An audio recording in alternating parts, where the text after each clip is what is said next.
सबको नमस्ते। यह ऋग्वेद आदि भाष्य भूमिका से तद विष्णुः परमं पदं सदा पश्यन्ति सूर्यः दिवीव चक्षुराततम्।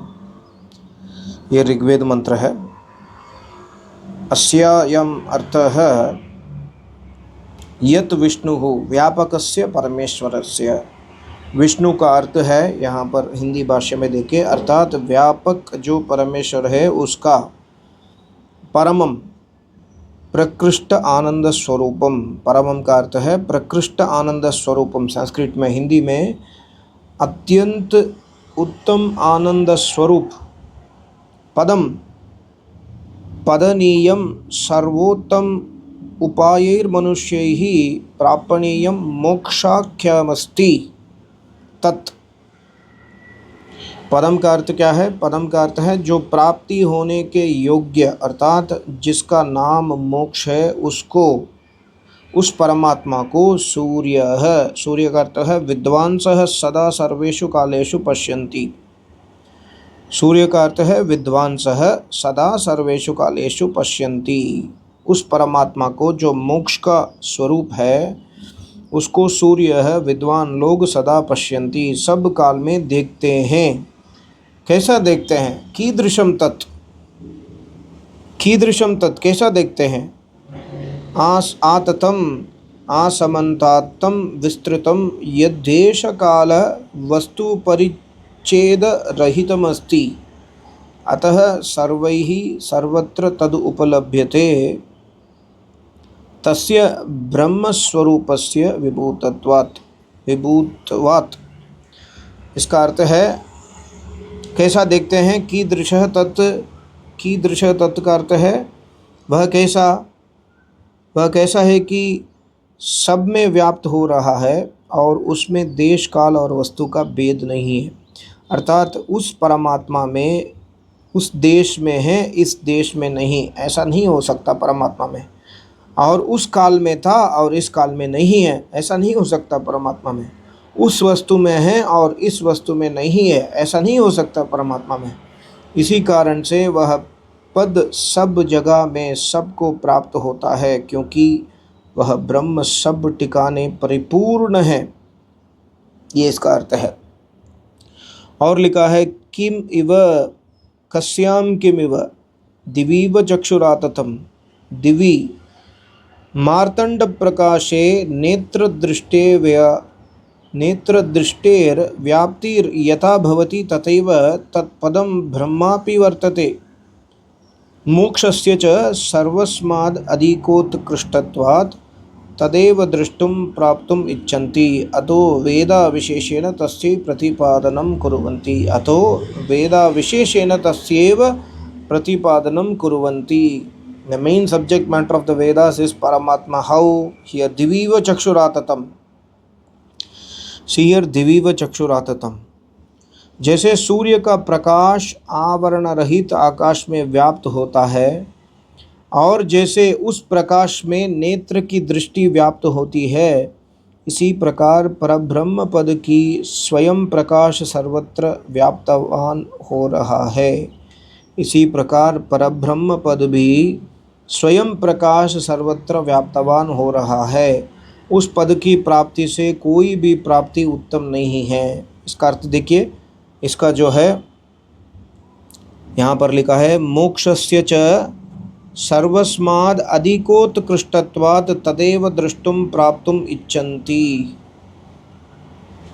तत्पदं ब्रह्मापि वर्तते। मोक्षस्य च सर्वस्माद् अधिकोत् उत्कृष्टत्वात् तदेव द्रष्टुं प्राप्तुम् इच्छन्ति। उस परमात्मा के प्राप्ति से, उस पद की प्राप्ति से कोई भी प्राप्ति उत्तम नहीं है। इसलिए चारों वेद उसी की प्राप्ति कराने के लिए विशेष करके प्रतिपादन कर रहे हैं। फिर उसमें लिखा है ये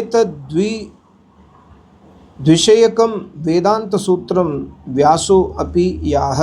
व्यास मुनि ने कहा वेदांत सूत्र में तत्तु समन्वयात्।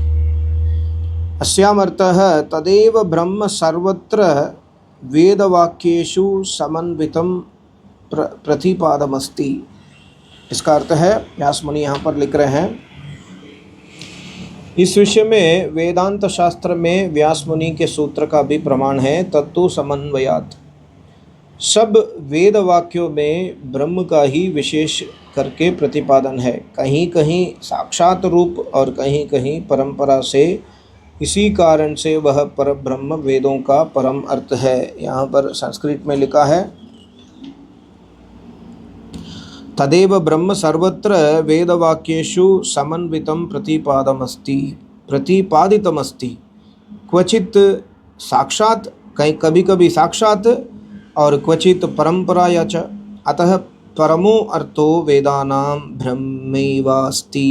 परमो अर्थो वेदानां ब्रह्मैवास्ति। परम वेद का परम तात्पर्य, परम लक्ष्य, परम ऑब्जेक्टिव है और परमात्मा ब्रह्म है।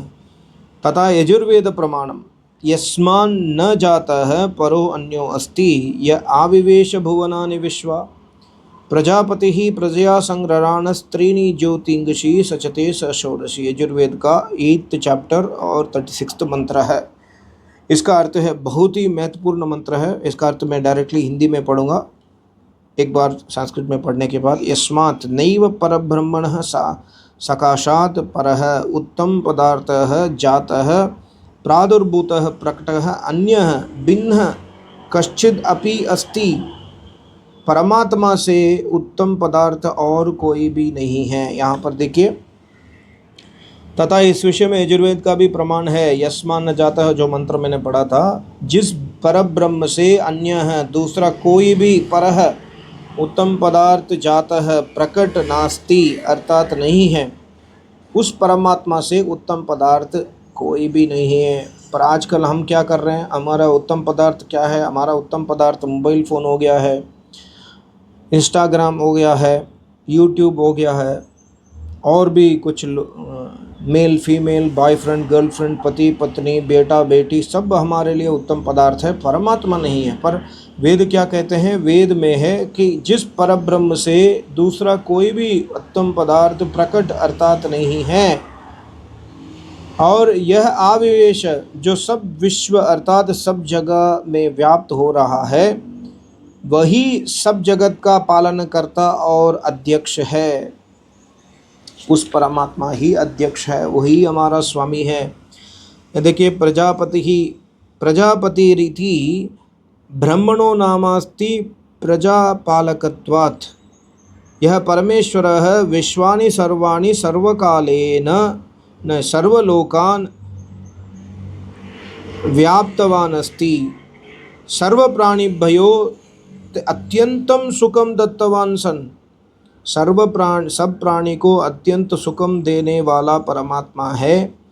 और त्रीणी ज्योतिंक्षी, परमात्मा क्या है? परमात्मा त्रीणी ज्योतिंक्षी अर्थात है वही सब जगत का पालन करता और अध्यक्ष है, जिसने त्रीणी ज्योतिंक्षी अग्नि, सूर्य और बिजली, इन 3 ज्योतियों को प्रजा के प्रकाश के लिए सचते रच के संयुक्त किया है। वो परमात्मा 3 ज्योति को बनाया, एक अग्नि है, एक सूर्य है और एक बिजली है। इन तीनों ज्योतियों को प्रजा के प्रकाश के लिए हमारे लिए परमात्मा ने बनाया, और परमात्मा सबसे उत्तम पदार्थ है, इसको ध्यान में रखना चाहिए।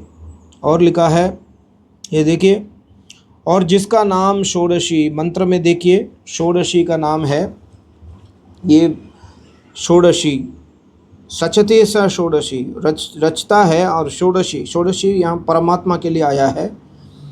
और देखिए, ये इस वीडियो का मुख्य है तद विष्णु सर्वव्यापक परमात्मा, और यहाँ पर भी इम्पॉर्टेंट वर्ड षोडशी। और उस परमात्मा से यस्मान न जाता है, कोई भी उत्तम पदार्थ नहीं है, और परमात्मा एक पदार्थ है, याद रखिए। यहाँ षोडशी का अर्थ है ईक्षण, जो यथार्थ विचार, प्राण जो कि सब विश्व का धारण करने वाला, श्रद्धा सत्य में विश्वास, आकाश वायु अग्नि जल पृथ्वी, इंद्रिय मन अर्थात ज्ञान, अन्न वीर्य अर्थात बल और पराक्रम, तप अर्थात धर्मानुष्ठान सत्य आचार, मंत्र अर्थात वेद विद्या, कर्म अर्थात सब चेष्टा, नाम अर्थात दृश्य और अदृश्य पदार्थों की संज्ञा, ये ही 16 कला कहती है। ये सब ईश्वर ही के बीच में है, इससे उसको षोडशी कहते हैं। इन षोडश कलाओं का प्रतिपादन प्रश्नोपनिषद में भी है। तो ये षोडशी क्या है, यहाँ पर संस्कृत में एक बार पढ़कर सुनाता हूँ। संस्कृत में तो षोडशी का ये लेख नहीं है, पर त्रीणी ज्योतिषी, त्रीणी अग्नि सूर्य विद्युत अग्नि सूर्य विद्युत्ताख्यानि सर्व जगत प्रकाशकानि ज्योतिषो अन्यया सृष्टया सहतानि समवेतानि करोति कृतवान् अस्ति सः अतः स परमेश्वरः येवेश्वरः षोडशी येन षोडशकला जगति रचितास्ता विद्यन्ते यस्मिन् यस्य वा तस्मात् स षोडशीत युच्यते। सो यही परमात्मा है जो हमारे लिए 16 कलाओं को रचकर उसके बीच में रहता है, सब जगह में रहता है। उससे अन्य पदार्थ जो उत्तम है ऐसा कोई पदार्थ नहीं है। यहाँ पर भी मांडुक्य उपनिषद में कहा है, ओम इति एतद् अक्षरम इदम सर्वम तस्य उपक व्याख्यायनम। ओम का व्याख्या है मांडुक्य उपनिषद में, पूरा मांडुक्य उपनिषद ओम का ही है। यहाँ पर ये लिखा है, इससे परमेश्वर ही वेदों का मुख्य अर्थ है और उससे पृथक जो है जगत है सो वेदों का गौण अर्थ है। देखिए ये बहुत ही इम्पोर्टेंट है। परमेश्वर वेदों का मुख्य अर्थ है और उससे पृथक जो कुछ भी है इस जगत में सब गौण है। मुख्य पदार्थ परमात्मा है, हमारे लाइफ का मुख्य पदार्थ परमात्मा है, बाकी सब हमारे लिए गौण होना चाहिए। और इन दोनों में से प्रधान का ही ग्रहण होता है। प्रधान मतलब मुख्य। इससे क्या आया कि वेदों का मुख्य तात्पर्य परमेश्वर ही की प्राप्ति कराने और प्रतिपादन करने में है। उस परमेश्वर के उपदेश रूप वेदों से कर्म, उपासना और ज्ञान, इन तीनों कांडों का इस लोक और परलोक के व्यवहारों के फलों की सिद्धि और यथावत उपकार करने के लिए सब मनुष्य इन 4 विषयों के अनुष्ठानों में पुरुषार्थ करें। यही मनुष्य देह धारण करने के फल है। तत्र, तो यहाँ पर ये जो ओम का आगे बताएंगे, पर यहाँ पर ये जो इसका जो तात्पर्य यहाँ पर महर्षि ने लिखा है कि परमेश्वर ही वेदों का मुख्य अर्थ है और हम परमेश्वर की प्राप्ति करने के लिए इस संसार को यथावत उपयोग में लेकर ईश्वर की प्राप्ति करना चाहिए। और भी है संस्कृत में, ये इसका मैं नेक्स्ट वीडियो में बनाऊंगा। सबको नमस्ते, ओम।